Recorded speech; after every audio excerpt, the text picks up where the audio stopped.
বিজেপিতে আমরা জানি তৃণমূলের আদি নব্য এই নিয়ে নানা রকমের নানা বিতর্ক তো রয়েছে, কিন্তু বিতর্ক সরিয়ে রেখে আমরা যদি চোখ খুলে থাকি তাহলে প্রত্যেকটা সময় প্রত্যেকটা দিন কার্যত আমাদের রাজ্যে জেলায় জেলায় বিভিন্ন সময় আমরা অন্তর্দ্বন্দ্ব নামক বিষয়টি দেখে থাকি এবং গোষ্ঠীদ্বন্দ্বের জেরে এখানে কাউকে থেতলে মারা হচ্ছে, ওখানে কাউকে গুলি করা হচ্ছে, এই সমস্ত বিষয় আমরা আকছার দেখে থাকি, তাই তো? একদমই। এবং এই খবরগুলো বর্তমানে যেন আরো বেশি শিরোনামে চলে আসছে, মানে আদি নব্য দ্বন্দ্ব কিছুতেই যেন এই তৃণমূলের অন্দরে থামানো কোনোভাবেই সম্ভব হচ্ছে না। মানে রাজ্যের যে প্রান্তেই তাকানো যাচ্ছে সে প্রান্তে একটাই দ্বন্দ্ব চলছে এই মুহূর্তে। এবং এই আদি নব্বইয়ের কথা যদি বলা হয় তাহলে আদি অর্থাৎ যারা পুরনো কর্মী আছেন দলের মধ্যে, তৃণমূলের মধ্যে যারা পুরনো সিনিয়র লিডার্স রয়েছেন তাদের মধ্যে দুজনকে আমরা দেখলাম গতকাল থেকে তারা মুখ খুলেছেন। কারা কারা? একদিকে কল্যাণ বন্দ্যোপাধ্যায়, শ্রীরামপুরের সাংসদ, আর অন্যজন কামারহাটির তৃণমূল বিধায়ক মদন মিত্র। তারা এমন কিছু কথা বললেন যাতে করে একেবারে তাদের ক্লিন চিট একজনকেই, সেটা মমতা বন্দ্যোপাধ্যায়। বাকিরা কারা, কি করছেন, দলে কি হচ্ছে, আদি নব্য দ্বন্দ্ব নিয়ে তারা কোথাও একটা ভাষা জায়গা রেখে দিচ্ছেন, কিন্তু মদন মিত্র তো বোমা ফাটিয়ে দিয়েছেন। তিনি বলছেন যে দলে পোস্ট পেতে গেলে, মন্ত্রিত্ব পেতে গেলে, এমএলএ পদ পেতে গেলে, যে কোনো পোস্ট পেতে গেলে নাকি 10 কোটি টাকা দিলেই হলো। হ্যালো করি আর মন্ত্রিত্ব পাও, বিধায়ক পদ পাও, যা খুশি পাও, পোস্ট পাও, কিন্তু তার জন্য 10 কোটি টাকা হোক বা আইপ্যাক নামক এই সংস্থাকে টাকা দিতে হবে, সরাসরি বলছেন মদন মিত্র। তিনি জানতেন হয়তো যে তাকে শোকজ করা হবে, তার জন্য কিছু সাবধানতাও অবলম্বন করে গিয়েছেন তিনি তার গোটা ইন্টারভিউতে রিপাবলিক বাংলায়, এবং তারপর তাকে শোকজ করা হলো, তারপর ক্ষমাও প্রার্থনা করলেন। কিন্তু যা যা বললেন তা নিয়ে একটা ছোট্ট কোলাজ আপনাদের জন্য।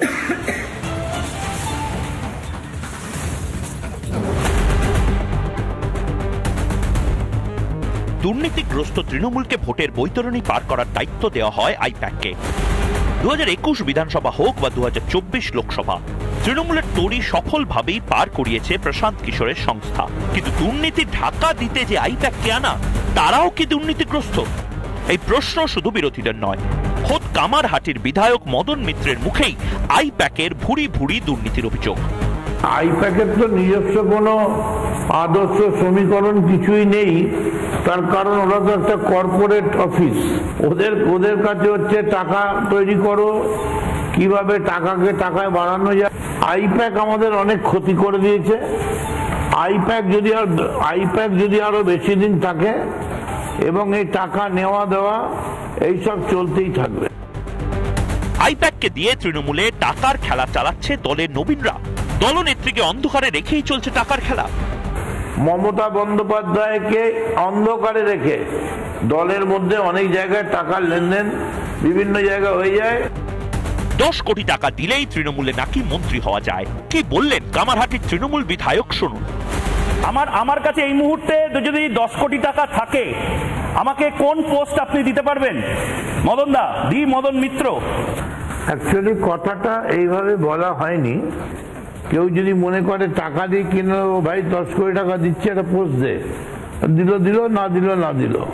কিন্তু মমতা বন্দ্যোপাধ্যায়ের দল তারা টাকা নিচ্ছে বা মমতা বন্দ্যোপাধ্যায় অজান্তে এই জিনিস চলছে না, মমতা বন্দ্যোপাধ্যায় জানতে পারছেন, এই ধরনের কোনো কথা আমি বলি না। আপনি মমতা বন্দ্যোপাধ্যায়কে ক্লিন চিট দিয়েছেন আমি বুঝতে পারছি, কিন্তু একদম চোখে চোখ রেখে বলুন, অভিষেক বন্দ্যোপাধ্যায় দলে এত দুর্নীতি জেনেও কেন এখনো মদন মিত্র তৃণমূলে? প্রশ্ন বিজেপির। মমতার মুখোশ বাঁচাতেই মদনের স্বীকারোক্তি, কটাক্ষ সিপিএম এর। মদন দা সেই সময় থেকে তৃণমূল কংগ্রেসের সাথে জড়িত, যখন তৃণমূল কংগ্রেস তৈরি হয়েছিল। তারপর যদি ওনার এটা আত্ম উপলব্ধি হয় তাহলে সেই দলে তো ওনার থাকা উচিত না। প্রথম কথা, ওই দলে থেকে উনি ওখানে গিয়ে গলা উঁচু করে কি লাভ? স্বীকারোক্তি, এই প্রাঞ্জল স্বীকারোক্তি পশ্চিমবঙ্গের মানুষের অনুধাবন করা উচিত। এটা হয়তো দিদিকে বাঁচাবার জন্য বলেছে। ওর জ্ঞাতসারে ঘটে না এমন কোনো ঘটনা নেই, সবই ওর জ্ঞাতসারেই ঘটে। তৃণমূলে অভিষেকের হাত ধরেই আইপ্যাকের প্রবেশ। অবশ্য প্রশান্ত কিশোরের সংস্থার সৌজন্যে ভোটে ভালোই খেল দেখিয়েছে তৃণমূল। দলের প্রবীণরা কোনোদিনই আইপ্যাককে চায়নি, কিন্তু অভিষেকের বিরুদ্ধে কথা বলার সাহসও তাদের নেই। মমতা বন্দ্যোপাধ্যায় কি কিছুই জানতেন না? তাহলে কি আইপ্যাক মমতা বন্দ্যোপাধ্যায়েরও হাতের বাইরে চলে গিয়েছে? তৃণমূলের দুর্নীতি ঢাকতে গিয়ে তারা নিজেরাই দুর্নীতিতে জর্জরিত হয়ে পড়েছে। রিপাবলিক বাংলা।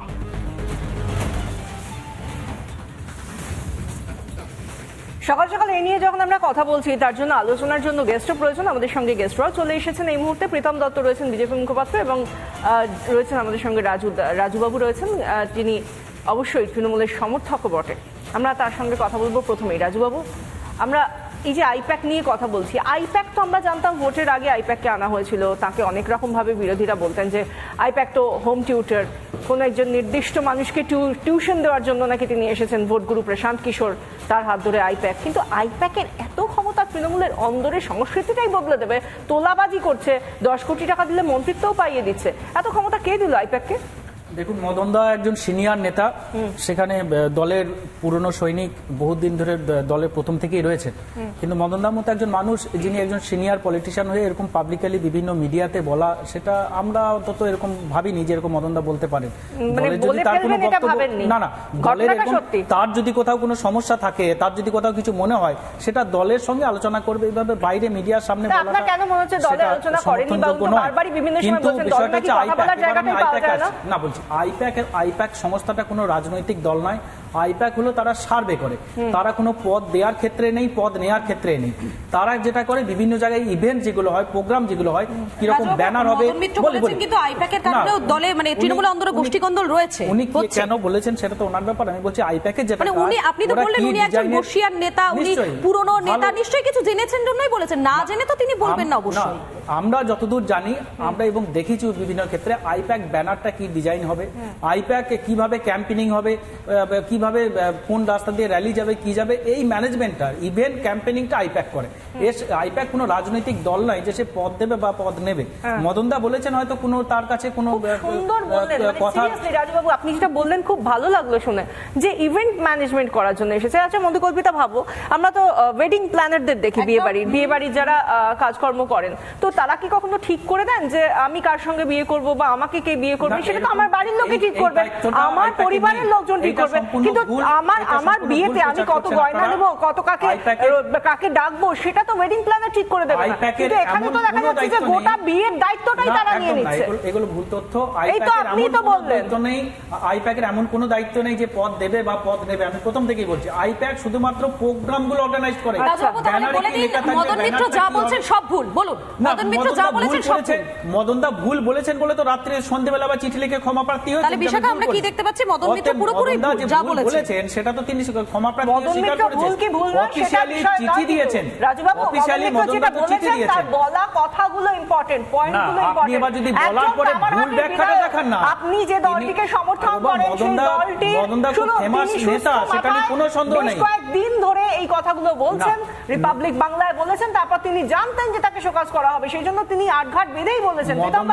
প্রীতম বাবু, আসবো আপনার কাছে। প্রীতম বাবু, আমরা যে কথাগুলো রাজুবাবু বলছেন, আদতে ধোপে টিকছে কি? কারণ একজন বিধায়ক, এতদিনের বিধায়ক, তাকেও জিজ্ঞাসা করতে হয় যে আপনি কত টাকা দিয়ে তাহলে বিধায়ক পদটা পেয়েছেন।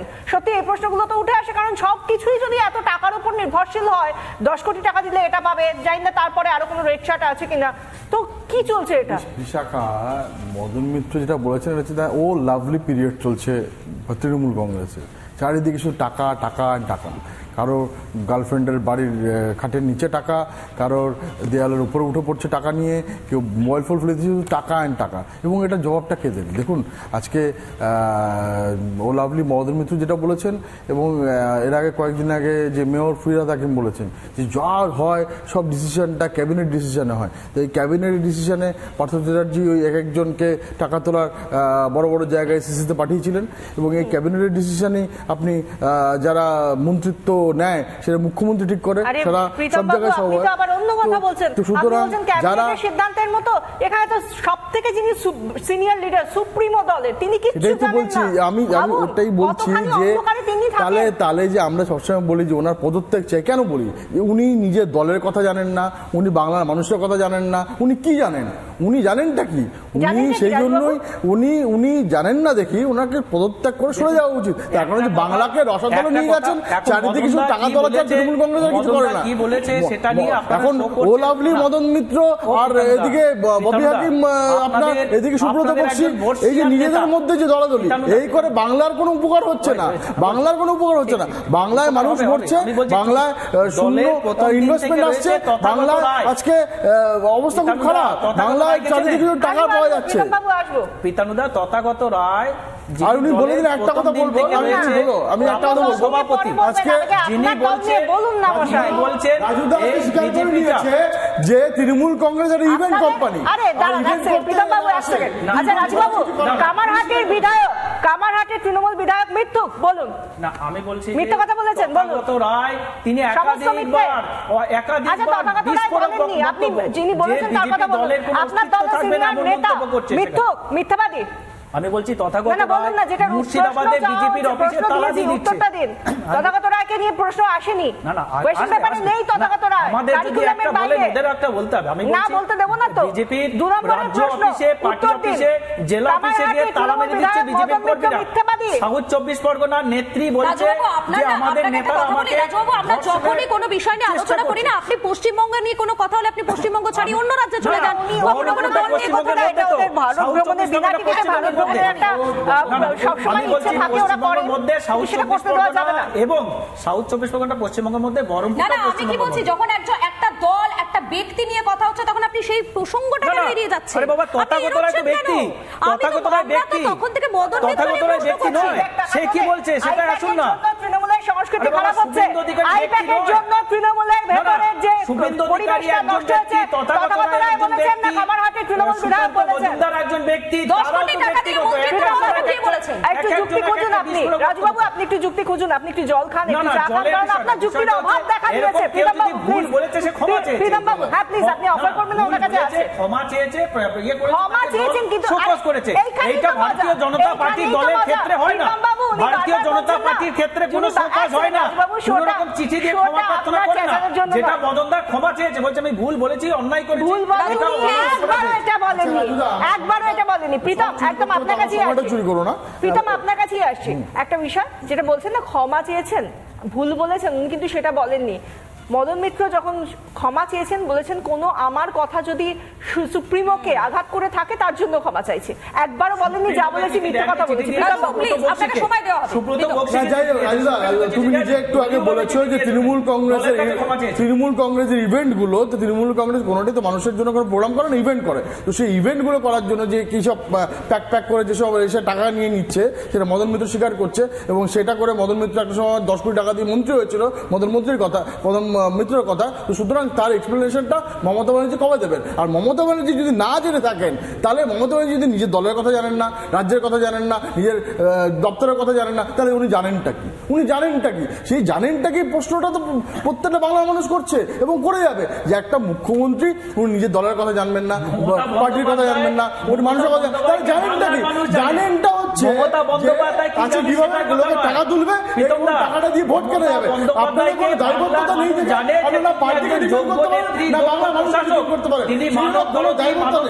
চুরি করে জিতবেন এবং এইসব লোকেদের বন্দুক চালিয়ে গুলি করে দেবেন। কারণ হচ্ছে দায়বদ্ধতা নেবেন না, দায়বদ্ধতা নেবেন না। জল খাবেন, জল খাবেন। একটা বিষয় একটু জানতে চাই এবার রাজুবাবুর কাছে। রাজুবাবু, আজকে হঠাৎ এতদিন ধরে আইপ্যাক এসেছে, আইপ্যাক কি সবাই জানে আইপ্যাক কি করে, কেন করে, কিভাবে করে, তাহলে এতদিন পরে যখন 26-এর নির্বাচন আস্তে আস্তে এগিয়ে আসে পরের বছর, তখন হঠাৎ মদন মিত্রের এই সমস্ত কথা বলার কেন প্রয়োজন হয়ে পড়লো? তাহলে কি এক সেকেন্ড প্রশ্নটা নিয়ে নিন না, তাহলে কি 70 বছরের ঊর্ধ্বে হয়ে গেলে আর কাউকে প্রার্থী পদ দেওয়া হবে না সেটা জেনে কি আজকে কথা বলতে হচ্ছে? কোন নির্দিষ্ট একটা লবির বিরুদ্ধে কথা বলতে হচ্ছে? মদনদা একজন দক্ষ লিডার, তিনি তার কাছে কোনো ইনফরমেশন এসেছে, ইনফরমেশন রাজবাবু একটা বিষয় বলুন তো, রাজবাবু একটু শুনুন, শোনাটা প্র্যাকটিস করুন। রাজবাবু, এই মদন মিত্র কিন্তু বলছেন যে বিধায়ক এবং সংসদ মুখ্যমন্ত্রী হতে মমতা বন্দ্যোপাধ্যায়ের কোনো এজেন্সির প্রয়োজন হয়নি। এই মদন মিত্রর গলাতে কিন্তু এই কথাটাও শোনা গিয়েছে। বলুন রাজুবাবু, বলুন করছেন কেন? বলুন উত্তরটা দিন। আপনি শুনতে পাননি, বিষয়টা শুনতে পাননি আমার প্রশ্ন। বলছেন 7 বারের বিধায়ক মদন মিত্র, তারও কখনো কোন রকম ভাবে মমতা বন্দ্যোপাধ্যায়, তার কখনো কোন রকম প্যাকের দরকার হয়নি, এই কথাই বলছেন মদন মিত্র। এটা বিষয় নয়, দলের কর্মসূচি একরকম আর আইপ্যাকের কাজ একরকম, দলের সাথে আইপ্যাকের ব্যাপারটা আলাদা। তো বিষয় রাজুবাবু আপনি ভালো করে বুঝবেন যে প্রোগ্রামগুলো অর্গানাইজ করা, সেখানে কি ব্যানার হবে, ব্যানারে কি লেখা হবে, অতএব সেই জায়গাটা কি কালার বানা হবে, কিভাবে লোক যাবে, কিভাবে লোক আসবে, তাদের কমিউনিকেশন, তাদের ডিটেইলস, তাদের ট্রান্সপোর্ট, তাদের খাবার, টোটাল বিষয়টা, এই যে প্রোগ্রামিং বিষয়টাকে নিচ্ছে আইপ্যাক। কেন বলে আইপ্যাক? টাকা চায় কেন? আইপ্যাক অ্যানালাইজ করছে, তার কে বলেছে ওই যে সেটা বলেছেন ওনার মতো করে উনি বলে পরে ক্ষমা করে দিয়েছেন। উনি তো এটা বলেননি যে আমি যা বলেছি সমস্ত কিছু মিথ্যে, এই কথা তো বলেননি। আমি শুনিনি, আপনি শুনেছেন?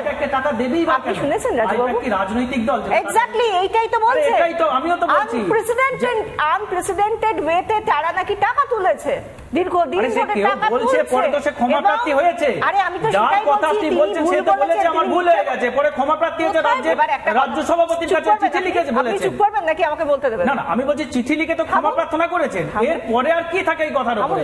বিজেপির কোন নেতা ভয় পাবেন না, ভয় পাবেন না, জল আছে, চা আছে, একটু ব্রেকফাস্ট আপনি যদি চান দিয়ে দিচ্ছি। খুব ভালো শুনুন না, তবেই কিন্তু ভালো বক্তা হওয়া যায়। একটু শুনুন, একটু ভালো শ্রোতা হলে তবেই ভালো বক্তা হওয়া যায়। আপনি বিশাখার কথাটা প্লিজ শুনুন। শুনছি না না, কথা শুনছেন না, একটু শুনুন না। আমি না শুনিনি যে মদন মিত্র বলেছেন আমি যা যা বলেছি আইপ্যাককে নিয়ে হোক, দল সম্পর্কে হোক, 10 কোটি টাকা নিয়ে হোক, সব মিথ্যে, সব উইথড্র করছি, আমি এটা শুনিনি। প্রীতম বাবু শুনেছেন? প্রীতম বাবু শুনেছেন? প্রীতম বাবু শুনেছেন? করা উচিত হয়নি, আমি দলের কাছে ক্ষমা প্রার্থনা, যা বলেছি মিথ্যে বলেছি, শুনেছেন প্রীতম বাবু? সুব্রত বক্সিকে চিঠি দিয়েছেন, সুব্রত বক্সি আমাদের দলের সভাপতি, তাকে অফিশিয়ালি চিঠি লিখেছেন। আসলে দেখুন মুশকিলটা কি বলুন তো, আজকে যেই মদন মিত্র আজকে মমতা ব্যানার্জির ছায়ার সঙ্গে ছিলেন, সেই মদন মিত্র কি কি নিয়ে প্রশ্ন তুলেছেন। উনি একটা সময় পিজি হসপিটালে যেখানে লোকে ধরা পড়লেই ওখানে আপনার উডবার্ন ওয়ার্ডে ভর্তি হয়ে যায়, সেটা নিয়ে প্রশ্ন তুলেছেন। আগে মদন মিত্র দদ্রন্দ্র প্রতাপ নেতা সবসময় পিজি হসপিটালে কারো অসুবিধা হলে ভর্তি করে দিতেন, তো তাদের সেখানে যে টাকা নিয়ে ভর্তি করা মদন মিত্র প্রশ্ন তুলেছিলেন, সেটা কিন্তু কোনো খণ্ডন করেনি। তার জন্য মদন মিত্রকে আজ অব্দি কোনো সাসপেন্ডও করা হয়নি, কোনো শোকজও করা হয়নি। তো মদন মিত্র যা যা বলছেন সেটা একদম তৃণমূলের অভ্যন্তরীণ ব্যাপার, এবং আজকে এবং আছে এবং আজকে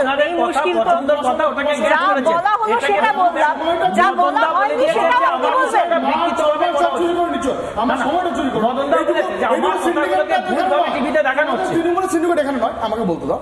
এবার তোমার আজকে মদন মিত্র যেটা বলছেন সেটা ওনাদের অভ্যন্তরীণ ব্যাপার তখনই থাকতো যখন এই মিনি চ্যানেল না হয়ে যদি আজকে রিপাবলিক বাংলাতে ইন্টারভিউটা না দিয়ে দিত, তাহলে বাংলার মানুষের কাছে এই কথাটা চলে যেত না। এবং বাংলার মানুষ এই জন্যই জানতে চায়, তার কারণ হচ্ছে উনি মন্ত্রী হতে গেলে 10 কোটি টাকা দিয়েছিলেন, সেই 10 কোটি টাকা মমতা ব্যানার্জি এক্সপ্লেনেশন দেওয়া উচিত যে উনি 10 কোটি টাকা নিয়ে ওনাকে মন্ত্রী করেছিলেন না নেননি, এটা এক্সপ্লেনেশন কে দেবে? অর্থাৎ বিশাখা সবশেষে আমরা একটাই জিনিস বুঝতে পারছি, জানে না, সেটাও তো দুর্ভাগ্যজনক ব্যাপার। একদম বিশাখা, আমরা সবশেষে বিশাখা একটাই জিনিস বুঝতে পারলাম, যদি 10 কোটি টাকা থাকে তাহলে মন্ত্রী হওয়া যায়, আর যদি প্যাক থাকে তাহলে তৃণমূলের অন্দরের কোন্দলটা প্রকাশ্যে চলে আসে, তাই তো? লাল চুল কানের দুল যুবা তৃণমূল।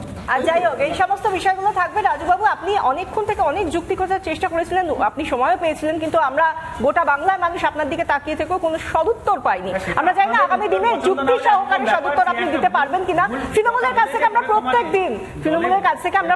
দিন নানা রকম সদুত্তরই চেয়ে থাকি, কিন্তু সদুত্তরটা পাই না। রাজুবাবুরা এখান থেকে নানা রকম যুক্তি খাড়া করার চেষ্টা করেন, কিন্তু আমরা সত্যি খুব নিরাশ হয়ে এই শোটা ক্লোজ করতে হয়। আজকেও সেরকম জায়গা থেকেই আবার আশা রাখছি আগামী দিনে হয়তো শাসক দলের কাছে কোনো না কোনো সদুত্তর পাবো।